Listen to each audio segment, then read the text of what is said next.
चलो now finally good afternoon. ठीक है, लास्ट टाइम तक जो कहते हैं हम लोग यहाँ पे थे। ठीक है, y equal to x beta plus epsilon. ठीक है, बीटा का कोफिशिएंट जो होता है इसको एस्टिमेट करेंगे, जैसे वहाँ पे एस्टिमेट हम करते थे। सिंपल जो है y equal to a plus b x का, y equal to a plus b s के लिए। ठीक है, x इंडिपेंडेंट वेरिएबल है। पूरी पॉपुलेशन से 80% जो है हम ट्रेनी डेटा लेते हैं। ठीक है, जिसकी बेसिस पर हम आइडेंटिफाई करेंगे ए और बी की वैल्यू। ठीक है, और उसके बाद जो 20% डेटा आपका बचा हुआ है उस पर हम एम्पिरिकल स्टडी करेंगे कि भाई हमारा जो मॉडल आया है फिट होकर के वो परफेक्ट है कि नहीं है, और उसी तरीके से हमारा उसी फ्लो में डेटा को जनरेट कर रहा है कि नहीं। तो सिंपल यहाँ पे पहले हम लोग क्या करते थे, इसकी बेसिस पर एक्स की बेसिस पर मेथड ऑफ लीस्ट स्क्वायर से हम इसके ए और बी का पैरामीटर आइडेंटिफाई करते थे। फिर वहाँ से क्या करते थे हम, y cap equal to a cap plus b cap x. X independent variable अब हम पुट करते थे और ए कैप बी कैप हमें आइडेंटिफाई होता था और वहाँ से वाई कैप की वैल्यू मिलती थी। ठीक है, ये वाई कैप कैसा होता था, प्रिडिक्शन वाला, एस्टिमेटेड वैल्यू ऑफ वाई। ठीक, वाई और वाई कैप के बीच में कितना डिफरेंस आया उसको कैसे देखते थे, जब हम एक्स और वाई के लिए डेटा यहाँ पे प्लॉट करते थे तो सिंपल स्ट्रेट लाइन मिलती थी हमें। ठीक है, स्ट्रेट लाइन कैसा होगा, उसका टेंजेंट कैसा होगा, वो एक बात की चीज़ है। यहाँ पर ये है, इसके अराउंड जो है आपका डेटा, इसके क्लस्टर्स यहाँ पे होते थे। ठीक, ये स्ट्रेट लाइन आपके पास कहाँ से होती थी, एक्स बार और वाई बार से। कोई पॉइंट आपका एक्स बार वाई बार होगा जो जहाँ से ये पास होता था।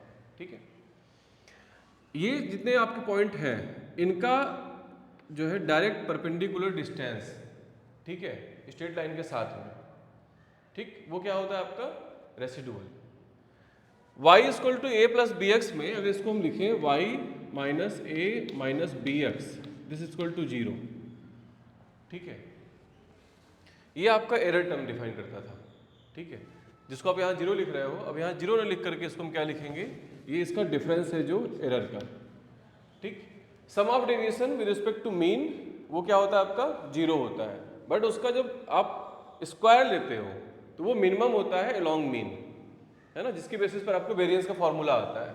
ठीक है, अब इस पॉइंट से जो आपका डिस्टेंस है, ठीक है, ये डिस्टेंस ऐसा नहीं कि पॉजिटिव या निगेटिव, डिस्टेंस सिर्फ मेजर करेगा कितना डिस्टेंस है एक्चुअल में उस मीन वैल्यू के साथ में, इधर पॉजिटिव और निगेटिव। इसीलिए उसको क्या करते हैं, स्क्वायर टर्म में लेते हैं और फिर उसको एवरेज आउट करते हैं। एवरेज होने के बाद क्या देता है हमारा वो वेरिएंस। बट ये डिफरेंस तुम्हारा क्या बताएगा, रेसिडुअल इस फॉर्म के लिए। अब दूसरी वैल्यू पे आइए, आपका ये सिंपल एलएसआर मॉडल था, सिंपल लीनियर रिग्रेशन मॉडल। अब जो आपको मल्टीपल आ गया, तो मल्टीपल के लिए आपने जो मॉडल चूज किया y equal to x beta plus epsilon. Beta का एस्टिमेट कैसे आ रहा है आपका, बीटा डिपेंड करता है अब कुछ एजम्पशन पे। ठीक है, बीटा का एस्टिमेट इस तरीके से नहीं आएगा कि आपने बस सिंपल ट्रेनिंग डेटा को लिया और उस पर कुछ मॉडल फिट किया, नहीं, मेथड आपके लिए स्क्वायर का ही होगा, बट उससे पहले कुछ एजम्पशन होंगे। कि एजम्पशंस कैसे होंगे, यहाँ पर आपको जो एरर है उसका डिस्ट्रीब्यूशन कैसा है, वो डेटा सेट कहाँ से आ रहा है, रिस्पॉन्स वेरिएबल आपका y जो है किस तरीके से डिपेंड करेगा x और एप्साइलन पे, बीटा की वैल्यू क्या होगी ये डिपेंड करेगी x की ओरिजिनल वैल्यू पर। तो एजम्पशन आपके क्या क्या हो सकते हैं, अब ये कैसे पता चलेगा। ठीक है, कि भाई एजम्पशन हमने लिया ही क्यों, है ना, एजम्पशन हम ब्रेक कर सकते हैं, x को हम वेरिएबल ले लें, x यहाँ पर प्रोबेबिलिटी डिस्ट्रीब्यूशन फॉलो करेगा नहीं फॉलो करेगा, x का कोई फिक्स्ड वैल्यू होगी, है ना। कई सारे क्वेश्चन आपके दिमाग में आ सकते हैं। जैसे आप मार्केट में आप काम करने जाओगे तो मार्केट में आप काम कैसे करोगे, मैं पूछता हूँ कि भाई इस पर्टिकुलर ईयर में हमारी जो जीडीपी है वो कितनी रहने वाली है, कैसे पता चलेगा।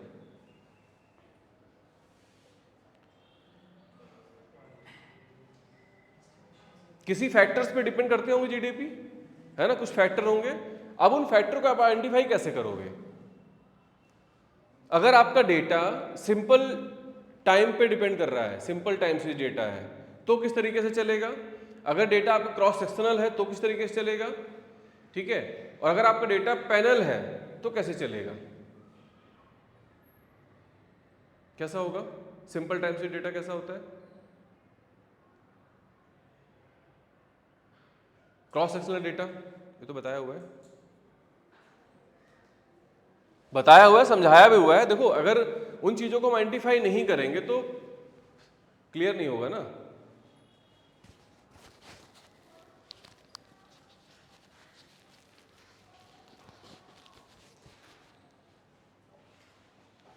देखो जब हमें 3 कंपनियां हमारे पास है, सपोज अदानी है, जिंदल है, रिलायंस है सपोज, ठीक है।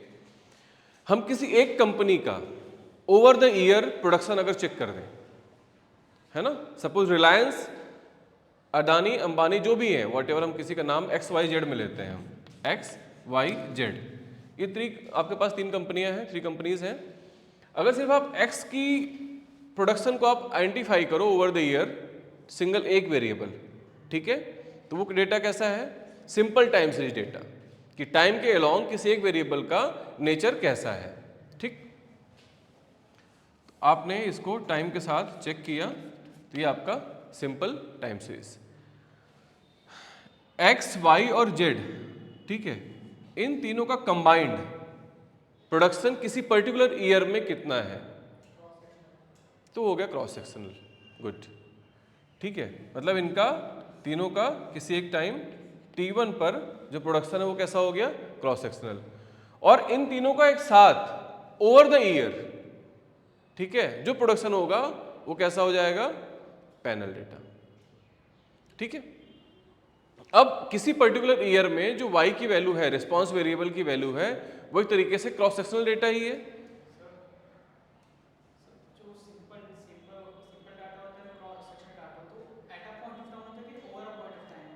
At the point cross sectional, हाँ ठीक है। और हाँ, जब वो t के साथ वेरी करेगा तब आपका पैनल डेटा हो गया। किसी पर्टिकुलर टाइम पीरियड पे, किसी एक टाइम पर, टाइम t पर, T1, T2, Tn, है ना, तो T1 अकेले पे जब तुम मेजर कर रहे हो तो क्रॉस सेक्शनल हो गया। T1 से लेकर के Tn तक जब जाएगा वो, तो हो जाएगा तुम्हारा पैनल डेटा कंप्लीटली। और सिर्फ एक वेरिएबल x तुम्हारा, है ना, ओवर द ईयर अगर चल रहा है T1, T2, Tn, तो वो तुम्हारा सिंपल टाइम सीरीज डेटा हो गया, ठीक है।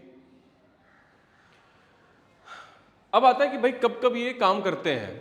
तो x की वैल्यूज 1, 2, 3, 4, 5 कितनी भी हो सकती हैं। मल्टीपल रिग्रेशन मॉडल में कई सारी वैल्यूज होती हैं। हमने एक और वहाँ पे कॉन्सेप्ट लिया था कोरिलेशन का। सबसे पहले आप क्या करते हो कि x और y के बीच में अगर कोई कोरिलेशन है तभी आप उसके बारे में सोचोगे कि इनके बीच में हम रिलेशनशिप एस्टेब्लिश करें। कोरिलेशन क्या होता है, कोरिलेशन क्या होता है, व्हाट इज कोरिलेशन?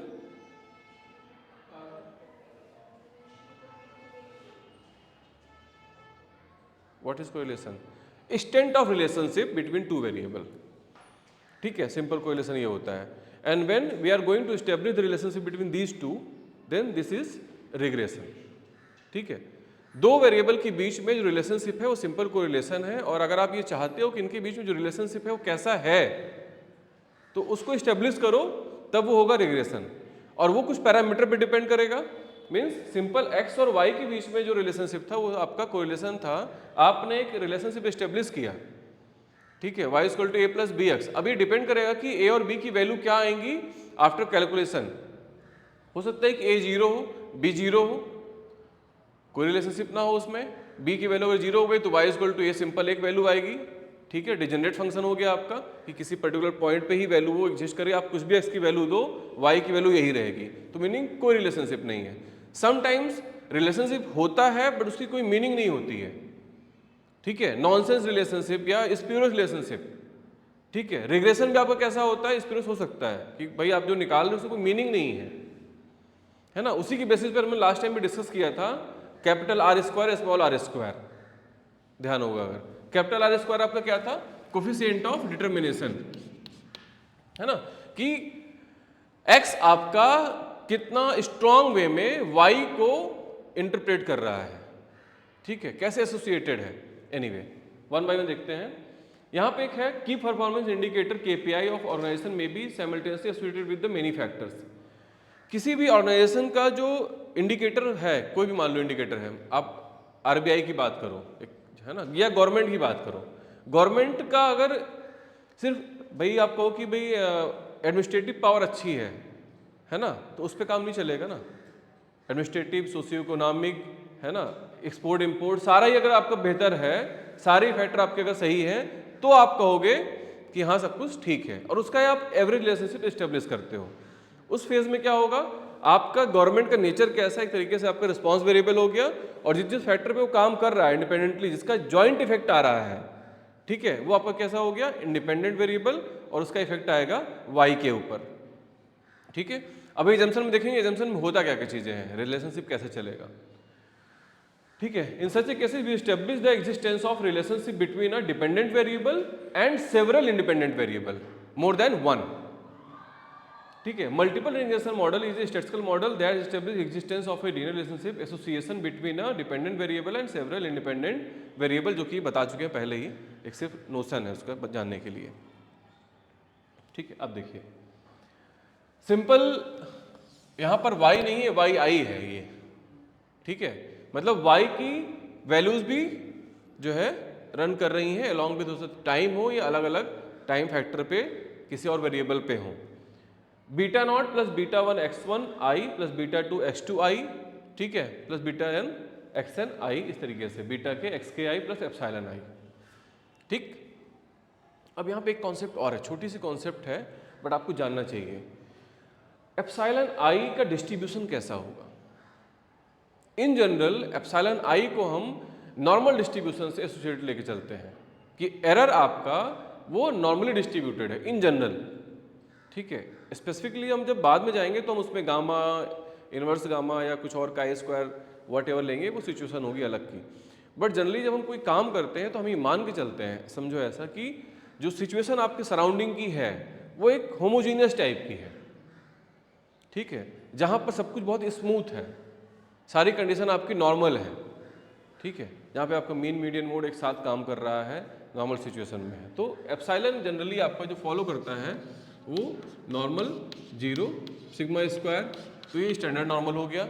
बट ऐसा है नहीं कि मीन हमेशा जीरो पे हो और वेरिएंस चल रहा हो, तो सिंपल आप लिखते हो कि नहीं, ये नहीं, इसको तो हम स्टैंडर्ड केस में लेंगे, ये सिंपल क्या होगा, म्यू एंड सिग्मा स्क्वायर पे डिपेंड करता है। ठीक है, ये क्राइटेरिया होगा एप्सिलॉन का। ठीक, अब जो आपके वेरिएबल्स हैं beta not, beta one, beta two, beta के, इनको आइडेंटिफाई कैसे करोगे। ठीक है, वो किस पे डिपेंड कर रहे हैं, x1, x2, xn, इन सब पे। ठीक है, एक सिंपल मॉडल है y equal to x beta plus epsilon, आप यहां तक देख पाओगे। ठीक है, इसके बाद इनको आइडेंटिफाई करने के लिए where y is a vector of response variable of size n cross 1, x is a matrix of explanatory variable values with size n cross k plus 1 and beta is a vector of regression.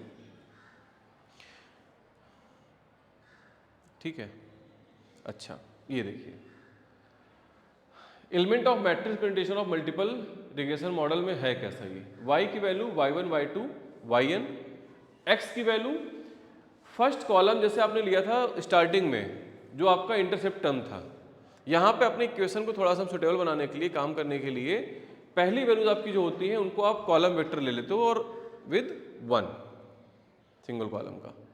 ठीक है, then x11, x12, x1k, x21, x22, x2k, like that.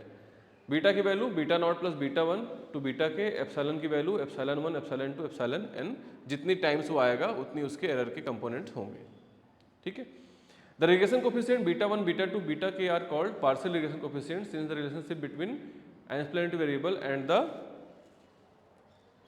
Response variable is calculated after removing partial sum of effect of the other explanatory variables. इसका meaning ये हो गया कि जब आप y equal to simple model में लिखते हो beta not plus beta 1 x1 plus beta 2 x2 plus epsilon 1 plus मान लो एप्सिलॉन 2 आप ले लो यहाँ पे, जिसका वेक्टर डायरेक्ट अभी लिख दे रहे हैं हम।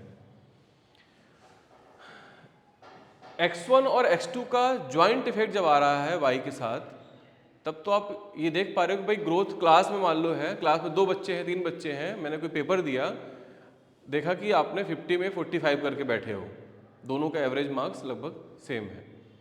लेकिन मैं ये मतलब देखना चाहता हूँ, आइडेंटिफाई करना चाहता हूँ कि कौन ज़्यादा बेहतर है या किसका इफेक्ट किस तरीके से है। तो एक को क्या करेंगे, हम रोकेंगे और इसका हम पार्शियल इफेक्ट देखेंगे इसके ऊपर, ठीक है, एसोसिएशन इसके साथ में, फिर दूसरे कुछ रोकेंगे और इसके साथ इसका एसोसिएशन, ठीक है। ऐसे ही जितने भी आपके वेरिएबल होंगे एक्स के टाइप के, सबका इनके साथ एसोसिएशन, देन तब आप कहोगे कि भाई ये वेरिएबल जिनका एसोसिएशन है, जो इस क्लास से एसोसिएटेड है, जो इस मॉडल से एसोसिएटेड है, उनको रखो, बाकी सबको आप हटा दो। जिनका कोई एसोसिएशन नहीं है वाई के साथ में, जिनका कोई मतलब ही नहीं, जिनका कोई इफेक्ट है ही नहीं है, उनको क्यों रखोगे, ठीक है। वो अननेसेसरी क्या होगा, आपका सिर्फ एरर कंपोनेंट की वैल्यूज को इंक्रीज करेंगे, ठीक।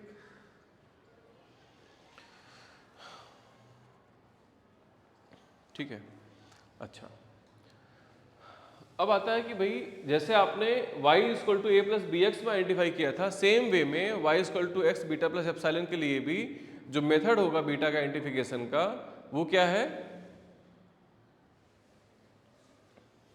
सेम मेथड है, method of least square. Least square method से आप वहां पे क्या करते थे, इसकी वैल्यूज को, एप्सिलॉन की वैल्यूज को यहाँ पर क्या करते थे आप, del epsilon square upon del a equal to 0, फिर वहाँ से आप एप्सिलॉन को आइडेंटिफाई करते थे। सेम इसी तरीके से जो आपके पास यहाँ मॉडल आएंगे, अभी आगे देखते हैं उसमें, उनकी वैल्यू को आप एस्टिमेट करोगे। बट उससे पहले आपका जो मॉडल है y equal to x beta plus epsilon, इसके कुछ एजम्पशंस हैं। एजम्पशन किसके किसके होंगे, यहाँ पर y है, यहाँ पर x है, यहाँ पर बीटा है, यहाँ पे एप्सिलॉन है। एजम्पशन क्या क्या है उसके, तो पहला ये है कि the regression model is linear in parameter. इसकी मीनिंग क्या है, रिग्रेशन मॉडल लीनियर इन पैरामीटर, इसका मीनिंग क्या हुआ। रिग्रेशन मॉडल लीनियर इन पैरामीटर का मीनिंग ये हुआ कि अगर हम लिखें यहाँ पर कि y equal to beta not plus beta 1 x1 plus beta 2 x2 plus beta 3 x3 and so on, तो बीटा की पावर जो है क्या आते हैं, वो कैसी है, x की पावर नहीं, बीटा की पावर। अगर बीटा में लीनियर रिलेशनशिप है, लीनियरिटी है उसमें, तो ही तुम कहोगे कि तुम्हारा मॉडल लीनियर है, अदरवाइज कर्वी लीनियर या नॉन लीनियर होगा, ठीक है। जैसे अगर हम ये लिखें beta not plus beta 1 square x1 plus beta 2 x2 plus beta 3 square cube x3 and so on. अब आपका ये कैसा हो गया मॉडल, लीनियर नहीं है। क्यों, क्योंकि लीनियर इन पैरामीटर, पैरामीटर आपके क्या है, beta not, beta 1, beta 2, beta 3। हाँ, अगर हम ये मॉडल लिखें beta not plus beta 1 x1 square plus beta 2 x2 square plus beta 3 x3 square, तो भी ये मॉडल आपका कैसा है, लीनियर है, क्योंकि लीनियरिटी आपकी चेक हो रही है इन पैरामीटर। तो पहला जंक्शन तो ये होना चाहिए। दूसरा कहता है क्या है कि the explanatory variable xi is assume to be non stochastic, that is x is deterministic. इसका मीनिंग क्या है, x इज नॉन स्टोकेस्टिक या x इज डिटर्मिनिस्टिक, इसकी मीनिंग क्या है।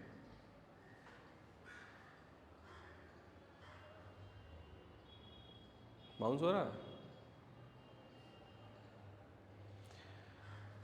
अब इसको बताते हैं बेसिक्स, हर चीज की बेसिक बता रहा हूं, इसीलिए क्लास करना इंपॉर्टेंट है। जब आप एक्सपेरिमेंट करते हो, आपके पास एक्सपेरिमेंट दो तरीके के होते हैं, ठीक है। पहला एक्सपेरिमेंट कैसा होता है, डिटर्मिनिस्टिक, दूसरा नॉन डिटर्मिनिस्टिक या रैंडम एक्सपेरिमेंट, ठीक है। बट जैसे आप लिखो, मान लो सिंपल मॉडल आप लिखते हो ना, E equal to M C square, एक इक्वेशन आपका फिजिक्स का है, ठीक है। ई की वैल्यू डिपेंड करेगी एम की वैल्यू और सी की वैल्यू पर, ठीक है। जो आप एम की वैल्यू सी की वैल्यू दोगे, एग्जैक्टली ई की वैल्यू वही आ जाएगी, उसमें कोई चेंज नहीं होना है ना। अगर हम जो है मान लो F equal to M into A ले, है ना, ठीक है ना, फोर्स निकालें, कोई वैल्यू दे दें, एम की वैल्यू तुमने डाला, ए की वैल्यू दिया, निकल आया। मीनिंग ये हो गया, अगर इसको आप और थोड़ा सा जनरल वे में समझें तो तुम ये कह सकते हो कि इनपुट तुमने दिया, प्रोसेस लगाया, और प्रोसेस के बाद तुम्हारा जो आउटपुट है वो कैसा है, प्रोसेस पी। इनपुट तुमने दिया वेरिएबल की वैल्यू, प्रोसेस किया, मल्टीप्लिकेशन सब्ट्रैक्शन जो भी तुम्हारा है, तुम्हारा आउटपुट। अगर ये वैल्यू फिक्स्ड है कि यही आनी है, एग्जैक्ट वैल्यू तुम्हें पहले से पता है ये देंगे तो ये आएगा, तो आपका एक्सपेरिमेंट कैसा है? डिटर्मिनिस्टिक, जिसको आप मैथमेटिकल टर्म्स में कहते हो कि भाई एंटीफाइड होगा। बट अगर आपको आउटपुट क्या होगा ये नहीं पता हो तो वो एक्सपेरिमेंट कैसा होगा? रैंडम एक्सपेरिमेंट या non deterministic type. But condition है वहां पे, आपको एग्जैक्ट आउटकम तो नहीं पता होता, बट आपको पॉसिबल आउटकम्स पता होते हैं। जैसे अगर मैं कॉइन को टॉस करूं तो क्या होगा? हेड आएगा, टेल आएगा, ये नहीं पता है, बट आएगा हेड या टेल में से कोई एक ही। तो आपके पास पॉसिबल आउटकम्स तो है, बट क्या है? आपके पास एग्जैक्ट वैल्यू नहीं पता। तो वो क्या हो गया आपका? अब नॉन डिटर्मिनिस्टिक या स्टोकेस्टिक एक्सपेरिमेंट या रैंडम एक्सपेरिमेंट। उसी की बेसिस पर ये कहता है कि एक्स आई जो है आपका डिटर्मिनिस्टिक है। मीनिंग हो गया कि आपको जो वेरिएबल है वो फिक्स्ड है, उसमें कोई चेंजेस नहीं आने हैं। अगर मैं कहता हूँ कि इस क्लासरूम में जो मैं चीज़ें पढ़ा रहा हूँ वो डिपेंड करता है कि आपकी जो टोटल स्ट्रेंथ है क्लास की, तो क्लास की जो स्ट्रेंथ है कम ज़्यादा तो होगी, लेकिन ऐसा नहीं होगा कि बीएमएस वाले में एमबीए वाला के बैठ जाएगा। ठीक है, कम ज़्यादा की पॉसिबिलिटी है, लेकिन उसकी वैल्यू में कोई चेंजेस नहीं है कि आप हैं तो आप ही रहेंगे। ठीक है, ऐसा नहीं, मान लो कि तुम एक काम सोचो कि तुम जाते हो गाड़ी परचेस करने के लिए, व्हीकल तुम लेने जाते हो, और तुम्हारा व्हीकल परचेस करना डिपेंड करता है कि तुम्हारी डिमांड कितनी है डेली की। उस बेसिस पे तुम ये आइडेंटिफाई करते हो कि भाई तुम्हें सीएनजी लेना है, डीजल का गाड़ी लेना है या ईवी लेना है। ठीक है, अगर सीएनजी के प्राइजेस, डीजल के प्राइजेस और ईवी चार्जिंग पॉइंट के प्राइजेस चेंज होते रहें, है ना, तो तुम डिसाइड कर पाओगे? वो तुम एक टाइम पीरियड तो देखते हो कि ये फिक्स्ड है, अब इसकी बेसिस पे तुम अपना महीने का देखते हो कि भाई कितना खर्चा पड़ेगा मुझे, कितनी डेली ट्रेवलिंग है हमारी, और उसकी बेसिस पर कितना खर्चा आएगा। तब तुम सोचते हो भाई ईवी में इतना खर्चा है, उसमें डीजल में इतना है, पेट्रोल में इतना है और सीएनजी में इतना है। अगर उनकी प्राइजेस बढ़ती रहें, भले तुम्हारी डीजल 100 का है, अगर सीएनजी बढ़ रहा हो डेली 2-2 रुपया, तो तुम तो डरोगे ना कि हम सीएनजी ले ही लें और पता लगा क्रॉस कर गया वो, है ना। तो जो भी चीज़ आपको डिमांड सप्लाई में जो भी चीज़ें आनी है जिसकी बेसिस पे आपका प्रेडिक्शन होने वाला है, उसकी वैल्यूज वो फिक्स्ड होनी चाहिए। ठीक है, अच्छा, थर्ड आओ, the conditional expected value of the residuals expectation of epsilon I given X I is 0। ये वही है कि जो टोटल आपका वेरिएशन है एक्सपेक्टेड वैल्यू उसकी क्या होगी? 0 होगी। मतलब जब आपने मॉडल यहाँ पे लिया था तो टोटल जो आपका प्लस माइनस होकर के ये नेगेटिव हो जाएगा। जैसे आप चेक करते हो वहाँ पे मीन्स वहाँ पे डेविएशन, किसी एक पॉइंट के अलॉन्ग आप डेविएशन लेते हो, बट टोटल जब सम करते हो एवरेज आउट तो क्या होता है? 0 हो जाता है। यही कह रहा है कि कंडीशनल वैल्यू उसकी क्या होगी? Epsilon I given X I this is 0। तुम थर्ड पे आओ, फोर्थ पे, in a time series data, मैंने इसलिए टाइम सीरीज की बात कर रखी थी। In a time series data residuals are uncorrelated. अब इसकी मीनिंग क्या है? ये थोड़ा सा टिपिकल हो गया। Residuals are uncorrelated meaning covariance of epsilon I epsilon j this is equal to 0।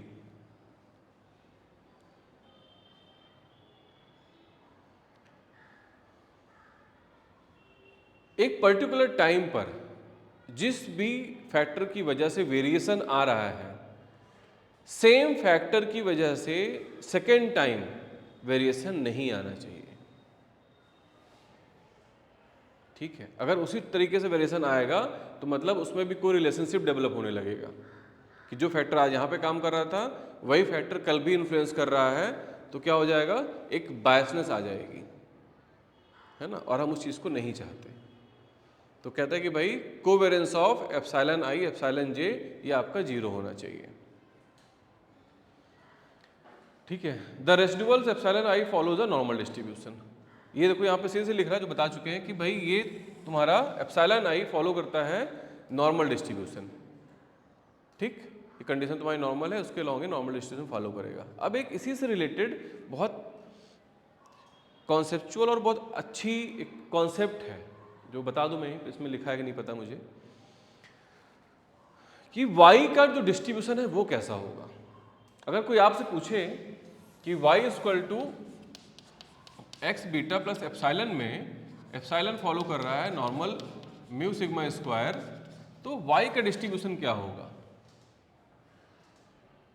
What is the distribution of y?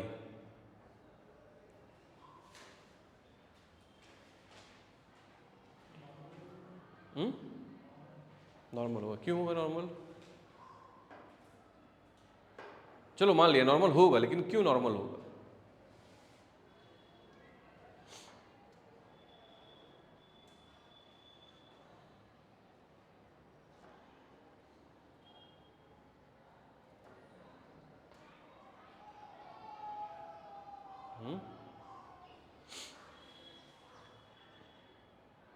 नहीं पता।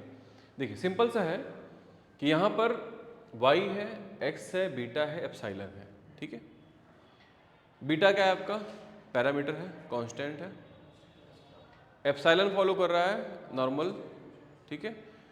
अब डिपेंड करेगा y का डिस्ट्रीब्यूशन इन्हीं तीन पे, और x को आपने क्या किया है? फिक्स कर दिया है।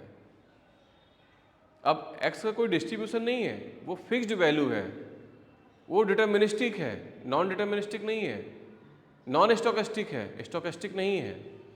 तो होल सोल आपका जो डिस्ट्रीब्यूशन अब डिपेंड करेगा y की, किस पे डिपेंड करेगा? एरर पे, है ना, या रेसिडुअल पे। तो जो रेसिडुअल का डिस्ट्रीब्यूशन होगा वही y का भी डिस्ट्रीब्यूशन होगा, हमेशा ध्यान रखो इस चीज़ को, ठीक है। अगर y का डिस्ट्रीब्यूशन मान लो चेंज होता है, तो सिंपल सा है कि एप्साइलन का जो डिस्ट्रीब्यूशन है और जो x का डिस्ट्रीब्यूशन है, या तो x स्टोकेस्टिक नहीं हो के नॉन स्टोकेस्टिक हो जाए, ठीक है, सॉरी नॉन स्टोकेस्टिक से स्टोकेस्टिक हो जाए, तो या डिटर्मिनिस्टिक से नॉन डिटर्मिनिस्टिक हो जाए। मतलब अब x की वैल्यूज बढ़ रही हैं। इसीलिए जब हम काम करते हैं रियल डेटा पे, है ना, रियल टाइम डेटा पे कह लो कि भाई अभी तुम्हारा आज मार्केट में जो है सुबह का दाम जो कहते हैं पेट्रोल डीजल में कुछ और है, शाम में कुछ और है, तो शेयर मार्केट में फ्लक्चुएशंस होते रहते हैं डेली, कि स्टार्टिंग पॉइंट कहीं और होता है, एंड पॉइंट कहीं और होता है। क्यों? क्योंकि उस पर्टिकुलर डे में भी उनका जो वेरिएशन है मिनट टू मिनट बढ़ रहा है, इंटरनेशनल मार्केट से रिफ्लेक्ट हो रहा है, तो उसका एक अलग मॉडल है, वो अलग की चीज़ है, ठीक है। अभी फिलहाल यहीं पर रहो।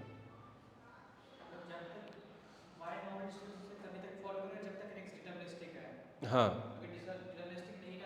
तब वही बोलो चेंज हो जाएगा ना, फिर तो उसका कंडीशनल डिस्ट्रीब्यूशन देखना पड़ेगा ना, कि भाई x का y का distribution conditional to x distribution, ठीक है। तो वहाँ निकालते हैं हम लोग, फिर क्या आते हैं, तब बीजेन फॉर्मूला यूज करते हैं हम, x और एप्सिलॉन दोनों पे। हाँ, पार्शियल लेके चलेंगे फिर वहाँ पे मार्जिनल डिस्ट्रीब्यूशन निकालते हैं फिर वहाँ पे हम, कि conditional distribution of x given conditional y given x और एप्सिलॉन बोथ। तो एक बार पहले x का चेक करेंगे, फिर एक बार फिर एप्सिलॉन का चेक करेंगे। वो तुम्हारा फिर डिपेंड करता है कि पैर इन्फॉर्मेशन कैसी। अब वो पोस्टीरियर केस हो गया कि पैर में कैसे चले जाएगा, बेस थ्योरम का कॉन्सेप्ट आएगा फिर वहाँ पे, ठीक है, कि भाई प्रीवियस वेल्थ तुम्हारी कैसी थी, उसके अकॉर्डिंग फिर चीज़ें चेंज होंगी। कनेक्टेड सारी चीज़ें हैं, कुछ भी बिना लॉजिक कुछ नहीं है यहाँ पे, सब कुछ लॉजिकल है, बट हाँ आपको कितना जानना है वो सोचो। चल अब इसके बाद आता है कि भाई आपका जो वेरिएंस है, ये तो एजम्पशन आपके हो गए, ठीक है। वेरिएंस आपका कैसा होगा?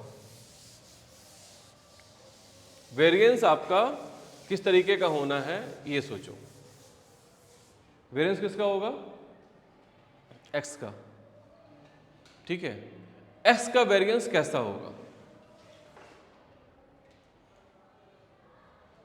उसको छोड़ दो जो लिखा है, सोच के बताओ।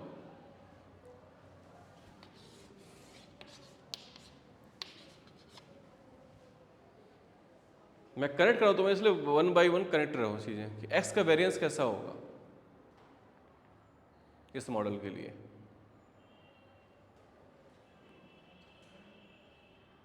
वेरिएंस ऑफ एक्स जो तुम्हारा कंडीशनल होगा, थोड़ा सा डिपेंड करेगा किसकी वैल्यूज पर? डेटा की वैल्यूज पर डिपेंड तो करेगा, लेकिन ये किस पे चेक करेगा? मान लो तुम्हारा ये एक लाइन जा रही है, ठीक है,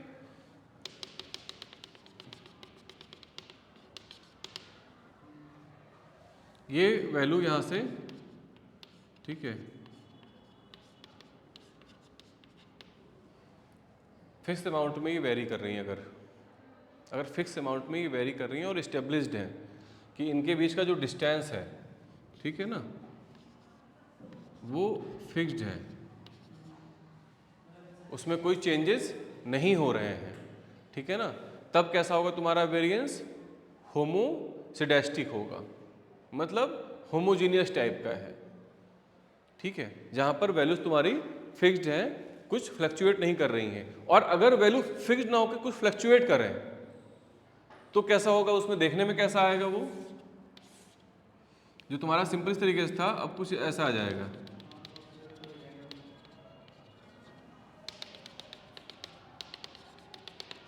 ठीक है। हाँ, मीनिंग क्या हो गया? वो हेट्रोसिडेस्टिक हो गया, ठीक है। नहीं नहीं नहीं, होमोजीनियस ऐसा नहीं है, इशू है होमो, हाँ ठीक है ना। तो क्या कह रहा है कि the variance of the residual variance of epsilon I given X I is constant for all values of X I when the variance of the residual is constant for different values of X I, it is called homoscedasticity, ठीक है। French में, तुम German में जाओगे तो कहीं कहीं लिखा में तो मिलेगा होमोस्किडास्टिसिटी, ठीक है, लिखने के पॉइंट ऑफ व्यू से हेट्रोस्किडास्टिसिटी, इस तरीके का। A non constant variance of residual is called heteroscedasticity, ठीक है। दोनों फिगर के पॉइंट ऑफ व्यू से अपने दिमाग में एकदम बैठा के समझे रहो। लास्ट क्या कह रहा है ये कि there is no high correlation. अब समझो, ये एक लास्ट पॉइंट है जो बहुत इंपॉर्टेंट है। पहले इसका एक फ्रेम बताते हैं, फिर उसको पढ़ते हैं कि होगा क्या। मान लो तुम्हारा क्लास में आना, ठीक है, डिपेंड करता है तुम्हारे 3 दोस्तों के आने पर। अगर वो नहीं आएंगे तो तुम भी नहीं आओगे। वो इंडिपेंडेंट है, वो रेगुलर आती है, कोई आए कि ना आए, ठीक है। लेकिन उसका आना इनके ऊपर डिपेंड करता है, तुम्हारा आना बाकी 3 को डिपेंड करता है। मतलब कुछ ऐसे वेरिएबल्स हैं, एक्स, कुछ ऐसी वैल्यूज हैं जो इंडिपेंडेंट नहीं है, वो अपने बगल वाले पड़ोसी पे भी डिपेंड कर रही हैं, ठीक है। मान लो मार्केट में जो प्राइस है डीजल का, वो सिर्फ और सिर्फ इंडिया में क्या चल रहा है उस पर डिपेंड नहीं कर रहा है, तुम्हारा हमास का जो युद्ध चल रहा है उस पर भी डिपेंड कर रहा है, ठीक है। और रेगुलरली वहाँ का जो है, मान लो एसोसिएटेड है अरब कंट्रीज से, खाड़ी देश से, तो वहाँ से एसोसिएटेड हो गया। तो जितनी तुम्हारी जो एक्स की वैल्यूज़ हैं वो स्टोकेस्टिक तो ठीक है, नहीं है, कांस्टेंट है, बट उनकी जो वैल्यूज़ हैं आपस में, उसमें कोई एक रिलेशनशिप है। अगर ऐसा कोई रिलेशनशिप बन रहा होगा तो क्या वो y को इंडिपेंडेंट तरीके से आइडेंटिफाई होने देगा? नहीं होगा ना, प्रॉब्लम क्रिएट करेगा, ठीक है। एग्जैक्टली उसको हम यही बोलते हैं, मल्टीपल जगह से कनेक्टेड है वो, है ना, उसको यही वर्ड बोलते हैं, मल्टी कोलिनियरिटी, ठीक है। कोरिलेशन उसका है मल्टीपल कई जगहों के साथ में, और उसमें आपस में एक रिलेशनशिप स्टेब्लिश्ड है, तो उसको स्पेशली यही टर्म बोलते हैं, इसीलिए मल्टी कोलिनियरिटी। और उसको आइडेंटिफाई करेंगे किस तरीके की चीज़ें हैं, वो यही कह रहा है। There is no high correlation between independent variable in the model called multi collinearity, ठीक है, सिंपल सा। Multi collinearity can be destabilize the model and can result in incorrect estimation of the regression parameter. अगर x1 x2 xn की जो values हैं, है ना, x11 x12 x13, है ना, x21 x22 x23, ठीक है, अगर इनके बीच में ही कोई रिलेशनशिप है, और इसको चेक कैसे करते हैं ये भी समझ लो, कि तुम इसको एक किसी को डिपेंडेंट मान लो और इन दोनों को इंडिपेंडेंट, है ना, या इसको आपस में रिलेशनशिप चेक करो, तो किसी एक को इंडिपेंडेंट किसी को डिपेंडेंट। तो सिंपल जो मॉडल तुम्हारा होता है ना, ये वाला y = a + bx, जो LSR मॉडल होता है, कि भाई दोनों में कोई रिलेशनशिप है कि नहीं है, तो पहले उनका क्या करो, तुम चेक करो कोरिलेशन और फिर इस्टेब्लिश करो उनके बीच में रिलेशनशिप। अगर कोई वैल्यू तुम्हें मिलती है,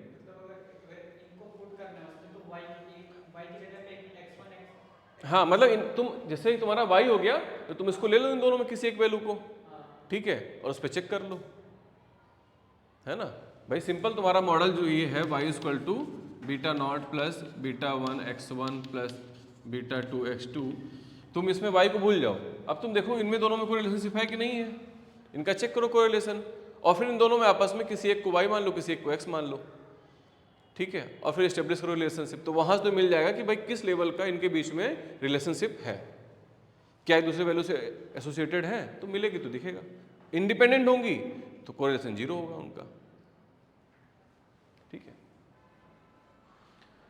the sum of squared error for the model in equation 1 is given by this one. Same way में जैसे तुमने लिखा था उस तरीके से जाएगा, वहां पे एसएससी निकल जाएगा, जैसे मॉडल निकाला एलएसआर मॉडल निकाला था सिंपल सा, सारी चीजें वैसे ही जानी है, कुछ अलग नहीं है।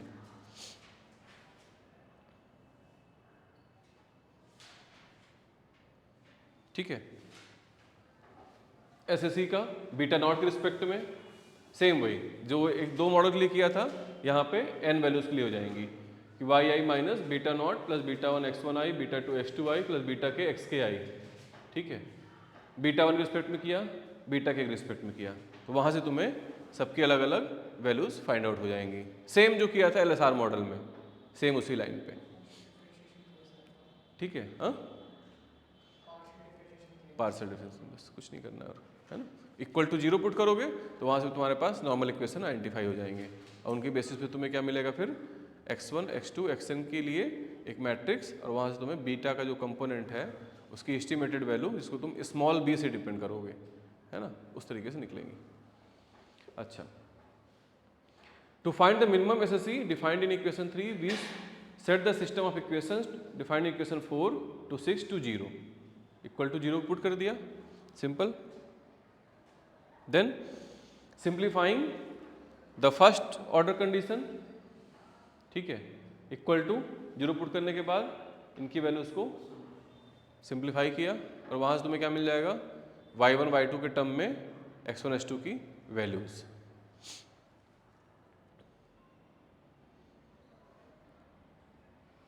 ठीक है,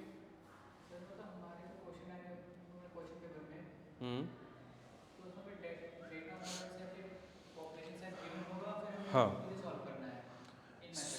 इसको सॉल्व करना पड़ेगा इसको, ठीक है। किसी एक के लिए मान लो हम जैसे बता दिया ना कि ओएलएस निकालना है कि बीटा का ओएलएस क्या होता है, ठीक है, जो इसमें है उससे बाहर कुछ नहीं होगा, उसी में से रहेगा। सिंपल वैल्यूज तुम्हारे पास पड़ी हुई है, ये कि आइडेंटिफाइड वैल्यू तुम्हारे पास क्या क्या है, ठीक है।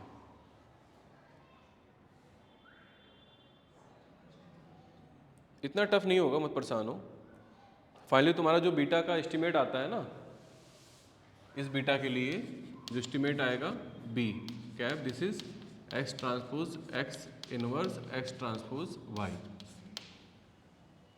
ठीक है। तुम्हें एक्स गिवन होगा, बी तुमसे कहेगा निकालने के लिए, ठीक है।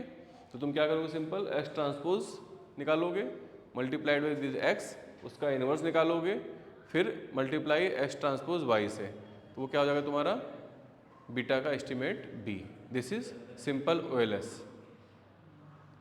ठीक है, ऑर्डिनरी लीस्ट स्क्वायर एस्टिमेट, ठीक। और ये अनबायस्ड एस्टिमेट होता है, ये भी जान लो।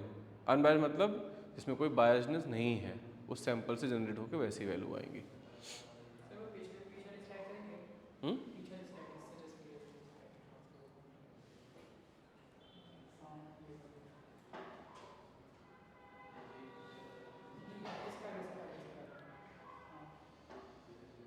सिंपल वैल्यूज लिखी, कुछ नहीं है उसमें, जो वहाँ पे जिस इससे पहले जाओ ना, ये वैल्यूज वहाँ पर जो लिखी हुई हैं उसी को मैट्रिक्स फॉर्म में लिख दिया गया है, बस कन्वर्ट करके।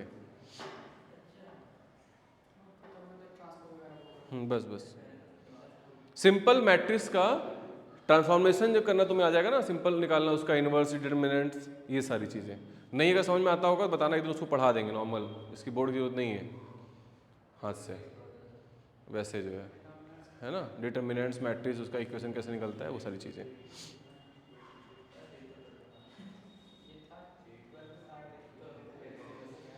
ठीक है, अब तुम्हारा एच आता है, ये पूछता है कि हैट मैट्रिक्स, इसका यूज क्या बताएंगे भी आगे। X transpose x inverse x transpose is called the hat matrix, also known as influence matrix, since it describe the influence of each observation on the predicted values of the response variable. Hat matrix plays a crucial role in identifying the outliers and influence observation in the sample. अब देखो इसका meaning ये है कि जब तुम model इसकी आदत डाल लो बनाने की हमेशा की, कुछ वैल्यूज ऐसे होंगे जो इसी रेसिडुअल जहाँ से इनका ठीक है डिस्टेंस सेम होगा, बट एक आध वैल्यू कोई ऐसी होंगी इसमें जो बहुत दूर होंगी मीन वैल्यू से, बहुत फार फ्रॉम मीन वैल्यू। ठीक है, वो वैल्यूज कैसी होती हैं, आउटलायर्स या एक्सट्रीम वैल्यूज, जिनका इफेक्ट तो होता है मॉडल पे, ठीक है ना, बट कभी कभी डायरेक्टली कभी कभी इनडायरेक्टली। इनडायरेक्टली कैसे, डायरेक्टली कैसे? डायरेक्टली वैल्यूज ऐसी हैं कि मान लो तो मॉडल जो है सबकी वैल्यूज 5 5 5 इस तरीके से 5 6 7 8 9 10 के अराउंड चल रहा है, कोई एक वैल्यू अचानक से मिल जाती है, तुम्हें 100 मिल जाती है, 50 मिल जाती है, उस केस में क्या करोगे, है ना, तो पूरे पूरे मॉडल क्या करेगा, शिफ्ट कर देगा किसी ऐसे केसेस में।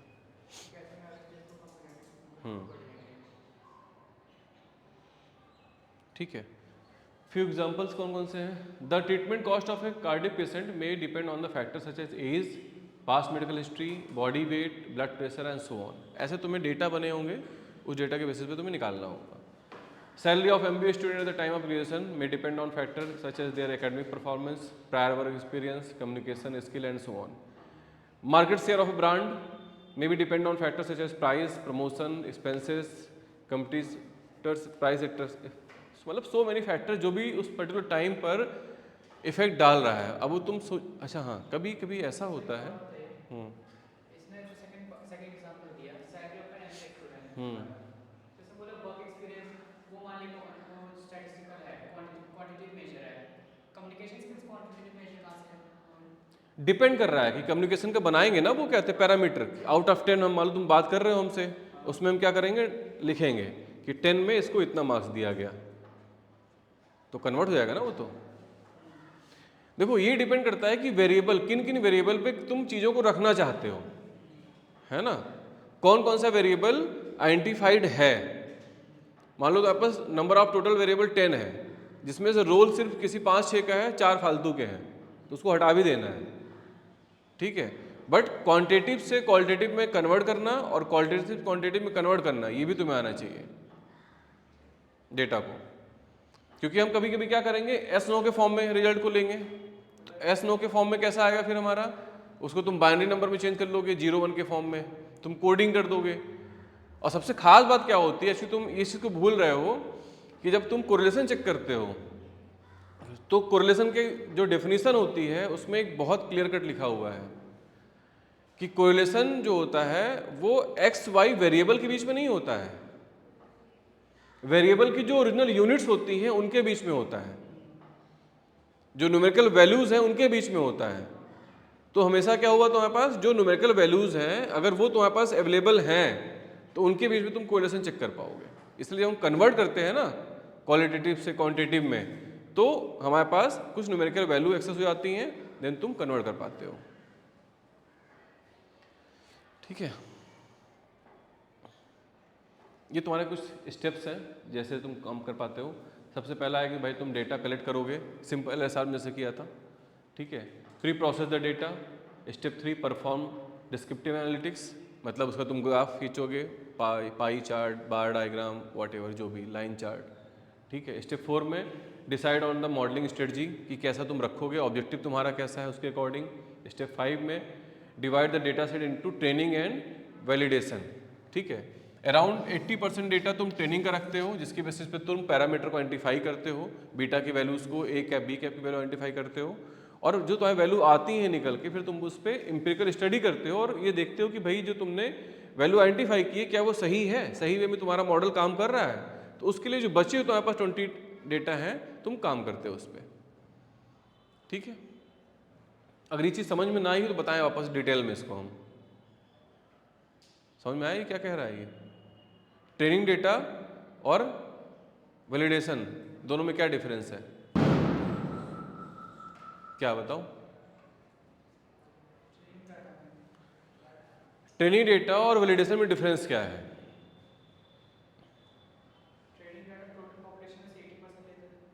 नहीं, इसका मीनिंग, काम क्या है इसका? हम जो यहाँ पे लिख रहे हैं इसका मीनिंग क्या है, इसका यूज क्या है यहाँ पे? सिंपल सी चीज है, तुम्हारे पास टोटल पॉपुलेशन मान लो 100 की है, ठीक है? तुम्हें वो पॉपुलेशन किसकी 100 की? एक्स की वैल्यूज हैं। कैसी हैं वो? नॉन स्टोकेस्टिक है, फिक्स्ड वैल्यूज है। अब तुम्हें एक्स की वैल्यूज के बेसिस पर ही पैरामीटर को तुम्हें आइडेंटिफाई करना होता है, ठीक है? तुमने उसकी 80% वैल्यूज को लिया और उसको यूज करके पैरामीटर को आइडेंटिफाई किया। अब तुम्हें चेक करना है कि तुमने जो पैरामीटर निकाला है उसकी बेसिस पर तुम एस्टिमेट करोगे बाकी वैल्यूज को, वाई कैप को। तो वाई कैप से जो वैल्यूज आ रही हैं, है ना, क्या वो सही हैं? मतलब ऑलरेडी तुम्हारे पास 100 वैल्यूज में से सारी वैल्यू तुम्हारे पास नोन है, तो नोन में से तुमने 80 को यूज करके ए कैप बी कैप को निकाला। अब उसकी बेसिस पे तुम वाई कैप की वैल्यू को भी निकालते हो और चेक करते हो कि तुम्हारे पास 20 बची हुई वैल्यूज हैं, क्या वो सेम वही आ रही हैं?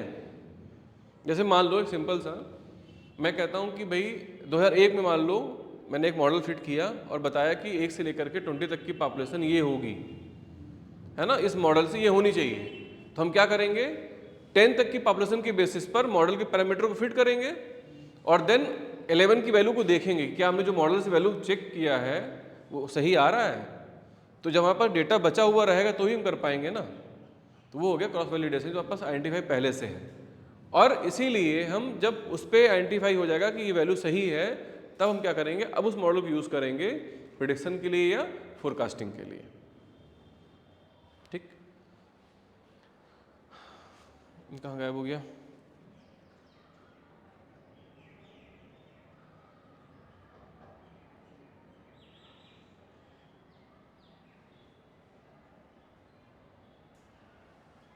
ठीक है, स्टेप 6 में define the functional form of regression. अब फंक्शनल फॉर्म कैसा है उसका है, ठीक है, y equal to beta not plus beta 1 x1 है कि बीटा 2 बीटा 3 बीटा, इस तरह के फॉर्म का है। स्टेप 7 में एस्टिमेट रिग्रेशन पैरामीटर, मतलब जहाँ पर तुम बीटा नॉट बीटा इन सब की वैल्यू आइडेंटिफाई करते हो। यहाँ पे तुम्हारा क्या मिल गया, b equal to x transpose x inverse x transpose y। ठीक है, परफॉर्म रिग्रेशन मॉडल डायग्नोस्टिक्स कि मॉडल को तुम चेक करोगे उसकी वैल्यू कितनी आ रही है एम्पिरिकल स्टडी से, and then validate the model using validation data. ठीक है, डिवाइड तुमने कर लिया था, यहाँ से तुमने इस ट्रेनिंग की बेसिस पर आइडेंटिफाई किया और बचे हुए 20% पे तुमने वैलिडेशन किया, देन डिप्लॉय द मॉडल। अब तुम यूज़ कर सकते हो कि फाइनली अपने सिस्टम के लिए मॉडल कैसा होगा।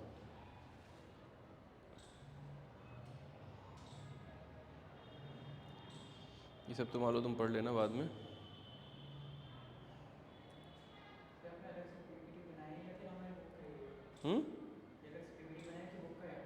बुक का ही है, कुछ अलग से नहीं है, तो पढ़ाने के लिए बनाया तुम्हें। नहीं, बनाया तो बुक अलग से ही है, बट कंटेंट बुक से ही है।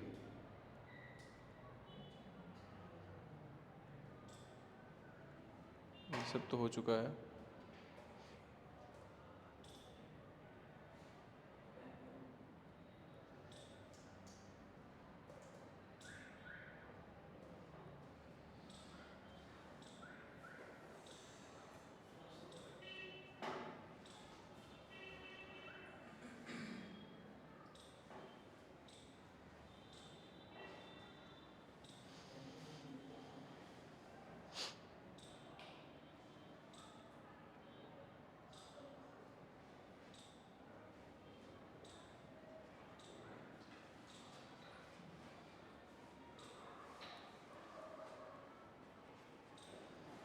चलो नेक्स्ट हम इसको ले चलेंगे, फिर आगे कंप्लीट करेंगे, है ना। बट जहाँ तक बताया है, जरा ये दिमाग में जहाँ है ना, उसको निकालना मत बाहर, इतना आइडेंटिफाई करके आना, क्योंकि ये समझ में आ गया इस बात फिर कुछ नहीं है। बाकी तुम्हारे पूरे कंटेंट में कुछ नहीं है इसके बाद, इस मॉडल के बाद सब में जो x की वैल्यूज़ हैं, ये ध्यान रखना कि x1 x2 xn की जो वैल्यूज़ हैं, है ना, उसमें ही एसोसिएशन कैसा है, हेटेरोस्टेटिक है, मल्टीकोलरिटी है, ठीक है ना, उनका फंक्शनल फॉर्म है, वो चेक करना है। और जरा लास्ट का जो LSR मॉडल का है ना, आर स्क्वायर की वैल्यूज़ वाला, वो एक बार देख के आना।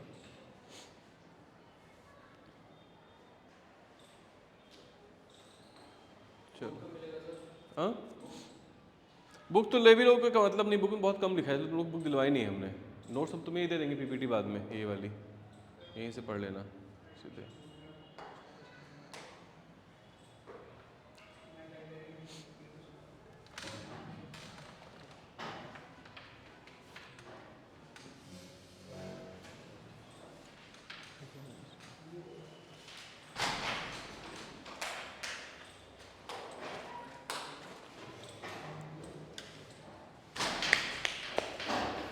जब पीटर सर को भेजना, देखना गिराना मत यार इसको।